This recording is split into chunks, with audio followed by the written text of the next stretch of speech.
சென்னை தலைமை செயலகத்தில் முதலமைச்சர் மு.க.ஸ்டாலின் தலைமையில் தமிழக அமைச்சரவை கூட்டம் துவங்கி இருக்கிறது. விவரங்களை நம்முடைய செய்தியாளர் கார்த்திகேயன் வழங்கி கேட்கலாம்.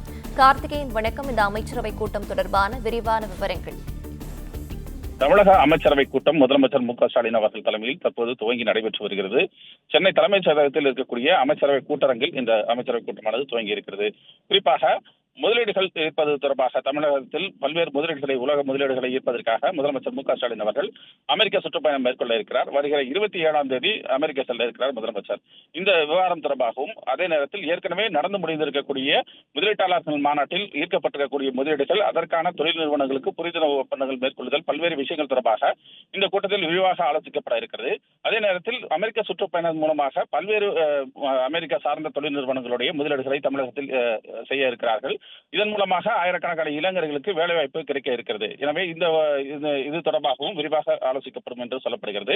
இது மட்டுமில்லாமல் தமிழகத்தில் ஏற்கனவே செயல்படுத்தப்பட்டு வரக்கூடிய பல்வேறு மக்கள் நலன் சார்ந்த திட்டங்களின் தற்போதைய நிலை குறித்தும், அதற்கு ஒதுக்கீடு செய்யக்கூடிய நிதி கூடுதலாக ஒதுக்கீடு செய்ய வேண்டிய அவசியம் இருந்தால் அது குறித்தும் விரிவாக ஆலோசிக்கப்படும் என்று எதிர்பார்க்கப்படுகிறது. அதிலும் குறிப்பாக மகளிர் உரிமை தொகை திட்டமானது செயல்படுத்தப்பட்டு வருகிறது. அது மட்டுமில்லாமல் புதுமை பெண் திட்டம், தற்போது புதிதாக தமிழ் புதல்வன் திட்டமானது துவங்கப்பட்டிருக்கிறது.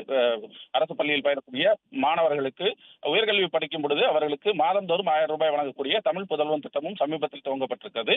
இதுபோன்று புதிதாக அரசு துவங்கி இருக்கக்கூடிய திட்டங்களின் தற்போதைய நிலை, மேலும் அதற்கு கூடுதலாக நிதி ஒதுக்கீடு செய்ய வேண்டியிருந்தால் அதற்கு ஒதுக்கீடு செய்ய வேண்டிய நிதி தொடர்பாகவும் இந்த கூட்டத்தில் ஆலோசிக்கப்பட இருக்கிறது.